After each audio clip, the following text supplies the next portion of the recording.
Sa ating mga commuters, usually, kapag gipit ka na sa oras o kaya naman alanganing oras kang bumabiyahe, kahit ano na lang masakyan mo basta makauwi lang, sasakyan mo na talaga.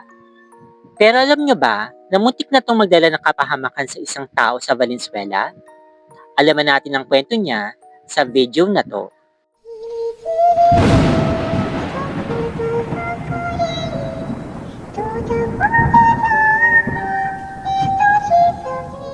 Nangyari ito nung lumipat ako ng school para sa senior high.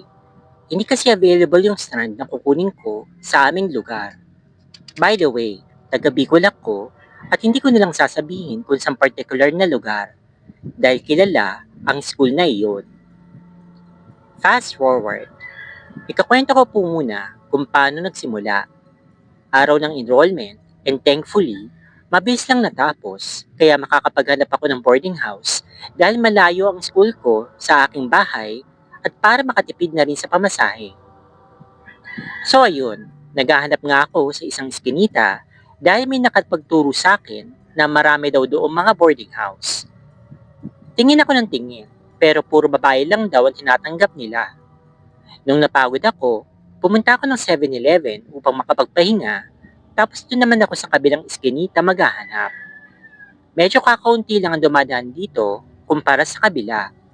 Mapapansin mo kagad yung medyo maliit na bahay pero may dalawang palapag naman na maraming grills. Libre na daw yung tubig at ang babayaran na lang ay yung upa at hindi sila mahigpit sa kuryente at may libreng wifi pa. Sulit na ito kaya hindi na ako nagatubili kasi pagod na rin ako. Dito na ako tumuloy 3 days before ng pasukan. Yung hagdanan pala ay sa gilid ng labas ng bahay para daw hindi maistorbo yung nasa baba kung sakaling late na uuwi. Mabait naman yung landlady at sa baba sila nakatira. Sa taas naman, may 2 kwarto at tigda-2 boarders. May kasama ako, natawagin na lang natin na Mark. Pero di ko na ikukwento kung ano pa man ang itsura o ano siya. After ng 4 weeks, uuwi ako sa amin para humingi ng allowance at para kamustahin na rin yung mga kapatid ko, pati magulang. Tapos pagkatapos ng simba sa hapon ng linggo, pabiyahe naman papuntang boarding house. Dito nagsimula yung istorya na hindi mawawala sa aking utak. Nakita ko sa taas ng hagdan na nakatayo si Mark pero wala siyang emosyon. Tapos nakatingin lang sa akin na namumutla at hindi ko alam kung dahil lang ba ito sa sinig ng streetlights o galong lang talaga siya. Nung bigla ko siyang kakamustahin, pumasok siya ng boarding house na hindi binubuksan yung pinto. Dito na ako kinutuban ng hindi maganda. Dali-dali akong umakyat kahit may mga bitbit ako na supply ng pagkain galing sa bundok. Pinihit ko yung doorknob pero nakalak na ito kaya hinanap ko sa wallet ko yung susi. Pagkabukas ko, nakasara naman yung ilaw na parang walang bakas ng tao. Diretso ng kwarto namin at walang ibang tao. Sa kabilang kwarto naman, wala rin. Nagpanik na ako. Hinanap na lang yung cellphone dahil nagsisimula na rin lumabig yung kwarto. Sabi ko sa sarili ko, hindi na maganda to. Sinubukan kong tawagan yung tatlo dahil close naman kami, pero walang ni isang sumasagot. Nanginginig na ako at papalabas na sana nang biglang dumating si Mark. Napaluha ako at niyakap ko siya at tinanong kung ayos lang ba siya. Sabi niya oo naman daw at bumili lang daw siya ng kanin. Bukas pa daw uuwi yung dalawa kaya sa kanya ko na lang kinuwento yung mga nangyari. Hindi na naulit yung insidenteng yun hanggang sa dumating yung finals ng unang SEM. Pagkatapos ng finals, pumunta kami sa may dagat para magliwaliw at mag-inom ng kaunti dahil may bar naman sa lugar na iyon. Inom at tawanan lang kami kung paano namin natapos yung unang SEM. Kung gaano kahirap i-handle yung sabay-sabay na pa-projects. Bandang 2:00, nag-decide na kaming umuwi kasi kinabukasan, SEM break na at uuwi na. Inakay ko pa nga si Mark kasi halatang di pala inom siya at pasuray-suray na. Sa baba ng bahay, malapit sa may hagdan, may nakatingin sa amin. Sa akin actually, isang matandang lalaki. Pero maayos naman yung itsura niya. na medyo mahaba yung buhok at meron balbas. Nung kinausap namin na makikidaan kami, bigla siyang bumulong sa akin ng, Ingat ka, iho. Marami nagbabantay sa'yo. Baka... hindi ko na naintindihan kung anong huli niyang sinabi kasi bigla na lang siyang umalis at naglakad palayo. Nagtaka pa yung dalawa kung kilala ko daw ba yun. Sabi ko naman ay hindi. Dahil siguro sa nakainom, hindi ko na lang pinansin yung mga sinabi ng matanda sa akin. Dumiretso na kami ng kwarto at hiniga na si Mark. Ako rin ay humiga na pero hindi ako makatulog. Nang biglang pumasok sa isip ko yung mga sinabi ng matanda. Bigla namang may nahulog sa bubong tapos diretso sa may hagdanan. Napabalikwas ako at kahit parang hindi na kaya ni Mark, ginising ko pa rin siya. Sabi ko itingnan namin kung ano yun. Todo tanggi pa siya pero pinilit ko pa rin.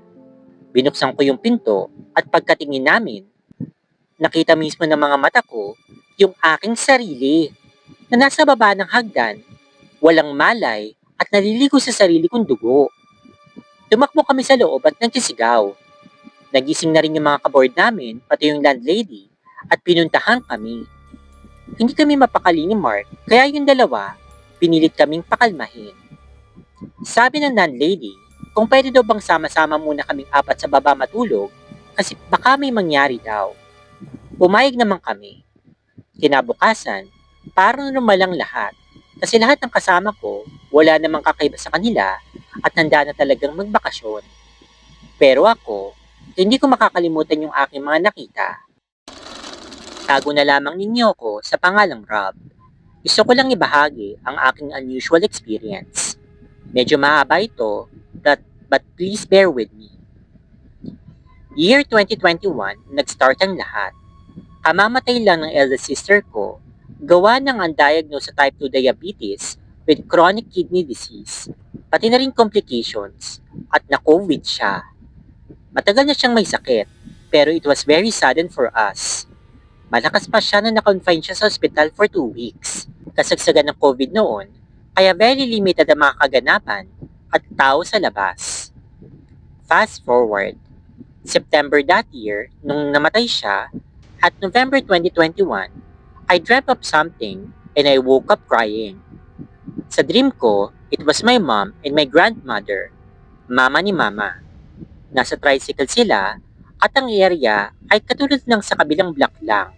Like for example, block 1 kami tapos sila nasa block 2. Since pareho na silang senior, sabi ko, sakay na lang ng tricycle para hindi na sila mahirapang maglakad pa.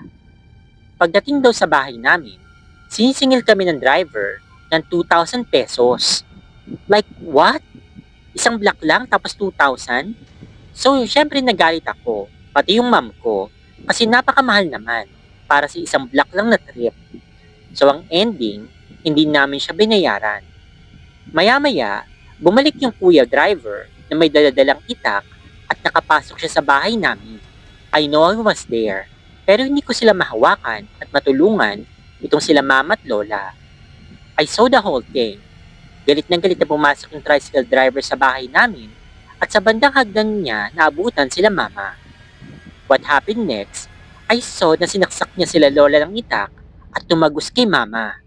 Magkayakap sila. Yun yung aking panaginip. Nagising ako na umiiyak kasi kawawala na ng elder sister ko nung September that year mismo. Tapos ganun yung aking napaginipan. Fast forward ulit after ng dream ko na yun, wala naman akong ibang pinagsabihan kung hindi yung jowa ko lang. So paranoid na ako at takot na takot nung mga time na yun. January 2022, first week ng year, yung lola ko ay 88 years old na that time. Malakas pa siya, nakakakyat ng hagdan, while all of a sudden, bigla na lang siyang nanghina at nag-request na doon na lamang sa baba sa kwarto ng namatay kong eldest sister kasi mas mababantayan namin siya doon. Day by day, pansin namin na parang lalo siyang nanghihina. May times pa nga na parang meron siyang kausap. Sinasabi niya na ayaw niya pa nga daw sumama. End of January 2022, hindi na namin siya makausap. Bedridden na siya, kaso ayaw niya magpadala sa ospital. Wala naman kaming magawa but to respect what she wanted. Hanggang February 2022 ng madaling araw, saka siya nawala. My lola doesn't have any known sickness at all. Fast forward ulit. Months have passed, around December 2022, I felt like something is going to happen na naman. Like hindi ko ma-explain, pero uneasy ako, and since nakadorm ako, mas nanalasan ko yung uwi sa bahay namin tuwing weekends. So eto na nga, close kami ng mom ko and she shares everything sa akin since ako yung pinaka-youngest sa aming magkakapatid. She's telling me something and pinipilit ko na She's telling me something na pinipilit ko, sabi ko magpa-check up siya. She's telling me something and pinipilit ko siya na magpa-check up just to be sure. I convinced her for months kaso takot kasi sa doktor yung mama ko. Kaya April 2023, nung nalaman namin, na-diagnose siya ng type 2 diabetes, heart enlargement, and chronic kidney disease na katulad ng sa sister ko. Namatay yung mom ko nung June ng taon na yun. As in wala pang 2 buwan since na-diagnose siya. Siyempre, super devastated ako at sobrang malungkot. In the span of 3 years, 3 mahal sa buhay kagad yung kinuha sa amin. Naalala ko pa, bago namatay yung nanay ko, may sinabi siya sa akin ng month ng April 2023. Days lang after my birthday. Nasa sala kami noon at nagkukwentuhan nang bigla na lang niyang sinabi na, Nak, nakita ko kaya si Papa mo. Dinalaw ako dito sa bahay. sabi ko, ha? Nakita mo si Papa? Sobrang witty to sa akin kasi matagal nang namatay yung papa ko, noong 2012 pa. Wala naman nakakwento sa amin si Mama na nakikita o napapaginipan niya tong si Papa kahit kailan. Naiiyak na ako that time pero pinipigilan ko kasi nakita kong masaya si Mama habang kinikwento niya sa akin na nagkatabi nga daw sila ni Papa sa higaan at nagkwentuhan at nagkamustahan sila. Pero pinapalis niya daw ito kasi daw yung mga namayapa na sa buhay na dumadalaw, nagdadala daw ng sakit. After that, ito rin yung reason kung bakit bigla akong umuwi ng bahay namin at iniwan ko yung dorm ko sa Manila. Kasi I remember, sabi ng matatanda, na kapag ang isang tao ay nakakita ng kamag-anak na namayapa na, sinusundo na daw nila ito. Up to this day, misteryo pa rin sa akin kung coincidence lang ba o totoo talaga na may taga-sundo yung mga tao kapag malapit na silang kunin. Ang dapat daw kapag may masamang panaginip, pinagkukwento daw ito dapat sa mga tao para masumpa at hindi matuloy yun. Pero hindi ko alam kasi napakaraming pamahiin. Hello guys! Gusto ko lang i-share sa inyo itong kinuwento lang din sa akin ng mga matatagal nang nakatira dito sa Valenzuela City. Medyo hindi malinaw yung ibang details pero sana maintindihan nyo pa rin. Sa Valenzuela City, may isang lumang bus stop sa tabi ng isang abandonadong pabrika. Hindi nila binanggit kung saan pabrika ito. Madalas itong daanan ng mga pauwing tao na galing sa trabaho. Pero may kakaibang kwento yung isang katira malapit sa amin tungkol dito. Ang isang bus na hindi dapat sakyan. Ganito daw, madalas ang sinasabi ng ibang tao kapag may nagtatangkang maghintay doon. Huwag ka mag-aabang doon pagsapit ng alas 12 ng gabi. Babala nila. May bus na darating, pero hindi ito normal na bus. Call center yung trabaho niya. Napauwi ng gabing iyon. Dahil sa sobrang pagod, hindi niya na napansin yung oras. Alas 12 na pala. Sa pagdating niya dun sa bus stop, isang lumang bus ang huminto sa kanyang harapan. Walang pangalan o ruta sa harapan. Pero may konduktor na naka-uniform. Sinasabi daw lagi ng konduktor na yon ang Sakay ka na, boss. sa isang malamig na boses. Dahil nga sa sobrang pagod, sumakay na lang siya na walang alinlangan. Napansin niyang tahimik ang loob. Walang ibang pasahero, maliban sa isang matandang babaeng nakaupo sa may likuran. Nakayuko ito at tila may sinasabi ng mahina. Hindi niya maninag yung mukha nito. Nagpatuloy sa pagtakbo yung bus, pero napansin niya na hindi ito dumadaan sa karaniwang ruta. Dumidilim na yung paligid at ang mga ilaw sa labas ay unti-unting nawawala. Napansin din niya na ang konduktor ay tahimik lang na nakatayo sa tabi ng driver. Hindi ito gumagalaw. Maya-maya, narinig niya yung matandang babae na bumubulong na, "Huwag kang lilingon!" Napakapit daw siya sa hawakan ng upuan. Tumayo siya para lumapit sa matanda, pero bigla itong tumingala. Wala itong mata. Nakangiti ng ubod ng lapad. "Mali ang sinakyan mo," sabi nito sabay turo sa bintana. Doon niya nakita ang isang nakakatakot na bagay. Ang bus ay hindi na bumabiyahe sa Valenzuela. Nasa isang madilim na lugar na ito. At sa labas, may mga aninong nakatayo sa gilid ng kalsada. Puro silang walang mga mukha. Pero lahat, alam niyang nakatitig sa kanya. Sinubukan niyang pumara, pero nang tingnan niya yung driver, wala itong ulo. Ang konduktor, unti-unting lumapit sa kanya. Ang mukha nito, nagiging mas mahaba, mas baluktot, na para bang hindi na ito tao. "Huwag kang titingin sa likod," sabi ulit sa kanya ng matanda. Pero huli na, napalingon ito at nakita niya ang kanyang sarili. Nakaupo sa likod ng bus. Patay na daw siya. Pero kinabukasan, natagpuan siya ng mga tao sa isang madamong bahagi na sobrang dungis ng katawan na halos hindi na makilala. Ang buong akala niya daw, patay na nga siya. Ngunit parang lahat ng nangyari sa kanya nung gabing yun ay totoo daw. Hindi niya maintindihan kung bakit buhay pa siya pagsapit ng umaga. Napapaisip siya kung dahil ba ito sa sobrang pagod, pero hindi niya maintindihan kung bakit sobrang dungis ng kanyang katawan nung umagang iyon, na halos hindi na siya makilala. Ang aking kukwento ay kwento lang din sa akin ng aking mama at papa. Sana maintindihan ninyo. Ayon sa kanila, way back 1990s, sa North Cemetery pa nakatira yung mama at papa ko kasama yung panganay namin. Hindi pa ako pinapanganak noon. Doon kasi nakatira yung lolo at lola ko at nagsisimula pa lamang yung aking mga magulang.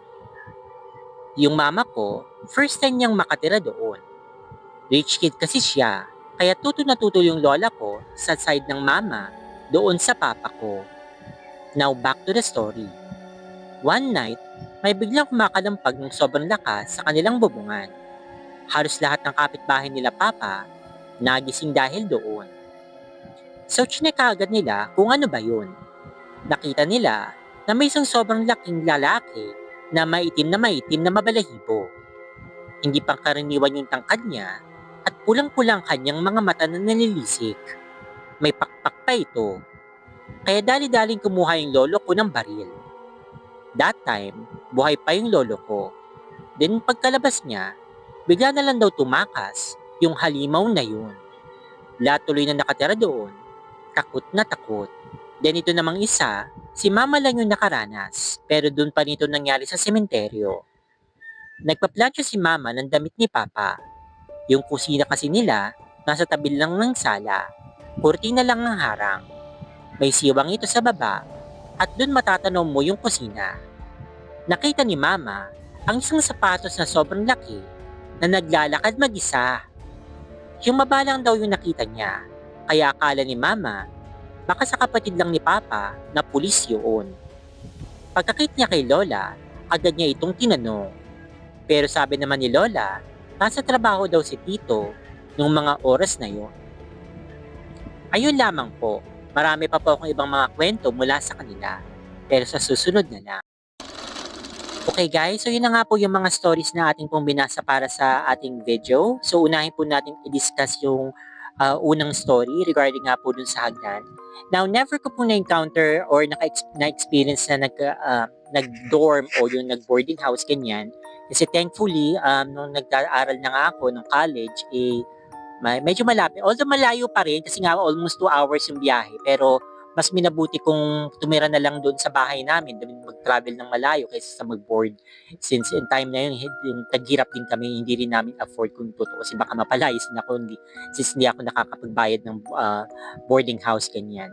But anyway, so ito nga, so napilitan siya mag-board, pero ang nakakapagtaka lang para sa akin dito is, hindi naman niya in-explain o hindi naman niya nakikwento na may na-haunted nga yung bahay na kanyang tinirahan, yung boarding house na yun. Para bang dalawang experience lang yung kanyang naranasan na kakaiba dun sa boarding house mula nung pag-stay niya doon. So yung una nga may parang doppelganger, yung parang ginaya nga yung kanyang boardmate, okay? And then yung second naman, yun nga yung parang nagpaparamdam na may binigay sa kanyang babala na mag-iingat siya kasi may nagbabantay sa kanya. Now, we don't know kung ano ba talaga yun, kung talagang one time lang ba yun na mayroon parang pangit time, baka kung hindi lang siguro lumabas pa siya o nanatili pa siya doon sa labas ng bahay, baka may nangyaring masama sa kanya or talagang may kasunod pa ba ito. So, yun ang katanungan dito ngayon. At saka bakit ngayon lang, ano ba meron, ano bang special sa kanya. So, yun, very curious lang, very strange. Pero guys, medyo kinutaban ako sa kanilang dalawa ni Mark. Okay, kasi parang kakaiba yung pagkaka-explain niya na hindi ko nasasabihin kung ano siya at kung anong meron. Para bang may namamagitan sa kanilang dalawa. But kung ano pa man, kinikilig ako dun sa part na yun at yun ang mas gusto kong explore. Ano bang meron sa inyong dalawa ni Mark, okay? Curious lang ako sa inyong dalawa. Okay, dun naman sa second story, regarding nga po ito dun sa kanya pong experience. Okay, ngayon, ang pinaka-gist dito, okay, pinaka-kwento is, yun nga, meron daw siyang kamag-anak na parang pinakitaan daw ng mga namatay nilang kamag-anak before sila eventually namatay din. So, according to them, may dala daw tong sakit na parang, in a way, hindi natin alam kung coincidence lang ba o talagang totoo na nagparamdam nga sa kanila, nagpakita sa kanila sa panaginip or maybe nagpakita talaga sa yung spirit sa kanila pero parang ang dating nito sinusundo na nga sila. So, kayo ba guys, ano pong palagay nyo regarding dito? So, may katotohanan kaya ito na talagang sinusundo nga ba talaga itong mga taong ito dahil may nagpakita sa kanilang kamag-anak na namayapa na or coincidence lang ba yun? So, leave your comments down below. Kasi ako parang hindi naman, not all the time. I think hindi naman necessary, baka talagang, baka iniisip mo kasi sila, kaya nagpakita sila sa'yo, or maaaring minabalaan ka nila na may maaaring mangyari or what. Pero I don't know, hindi ko alam kasi wala pa naman akong experience na ganito. At kung sana man, wag naman sana dumating na yun nga mamamatay din pala ako, kaya yun, na magkakasakit pala ako. Then yun na nga, sa regarding naman dun sa bus sa Valenzuela, Diyos ko nakakatakot. Okay, pero thankfully, ako naman, hindi naman sa ngayon kasi nga sa maganda yung pasok ko ngayon. So hindi masyadong early na alangaling oras yung uwi ko sa gabi, madaling araw, ganyan. So usually pag pauwi ako, mga 6 o'clock na, mga ganyan, mga 5 o'clock na ng umaga. So marami ng tao sa labas at syempre hindi naman mahirap ng sumakay. So, pero nakakatakot na if ever yan. Kasi mas natatakot ako na ma-encounter ko dyan ay mga hold-upper. Yung mga mamamatay tao, baka mapagtripan ako ng mga addict, ganyan, habang nasa labas ako ng alanganing oras. Yun ang aking kinatatakutan talaga. Then regarding naman dun sa kanyang experience dun sa cemetery, Diyos ko. Okay, so yun, hindi ko alam kung aswang ba ito, impacto or what, pero Diyos ko, kung makakita ko ng taong itim na pulang mata tapos may pakpak baka mamatay na lang talaga ako sa sobrang takot. Kasi alam niyo naman, takot ako sa shadow people. Yun ang talagang fear ko. And then, mas next level pa to kasi may pakpak pa at saka kulay-kulay yung mata. Pero sabi din nila, parang malas nga rin daw yung tumira ka sa sementeryo o yung malapit sa sementeryo. Actually, according daw sa feng shui, yun nga, parang mga pangit na malapit sa bahay ninyo, yung sementeryo, ospital, actually kahit nga daw simbahan, for some reason, hindi ko maintindihan. Kasi parang feeling ko, kaya ano daw to, parang hindi na, kung naalala ko yung tama yung nabasa ko, kaya masama itong mga lugar na to para sa feng shui kasi sila yung mga lugar na maraming mga patay na tao, yun lang, okay? So dun sa simbahan, saan ba binuburo yung mga tao bago dalhin sa simenteryo, di ba dun sa simbahan? So, syempre, hospital given kasi marami nga talaga namamatay doon. Okay, and then syempre sementeryo, ano pa nga ba, nasa mismo yung mga patay. Pero kung ako papipili na, parang gusto kong tumira sa malapit sa sementeryo kasi tahimik. Eh, hindi nga lang tahimik tuwing araw ng mga patay, di ba? Pero still, okay, pwede kang mag-ano doon. Hindi na ako natatakot sa mga multo or what, pero mas matatakot ako na yun nga, kung may mga krimen doon dahil nga syempre walang masyadong tao. So, Mali ko ba kung may kinakalagad na lang dun para kung ano man ang gagawin sa kanila, nakakatakot din pala yung part na yun. Okay, ngayon ko lang naisip. Anyway guys, so ayun po yung mga stories natin para sa video na ito. So leave your comments down below. Paki-like naman tong video na ito at kung di pa kayo nagsasubscribe, ano pang hinihintay nyo, mag-subscribe na kayo. So, salamat po sa support na binibigay nyo sa kwentong Aswang Kababalagan. Sana wag kayong magsawa and stay fabulous and spooky dolls. Bye-bye!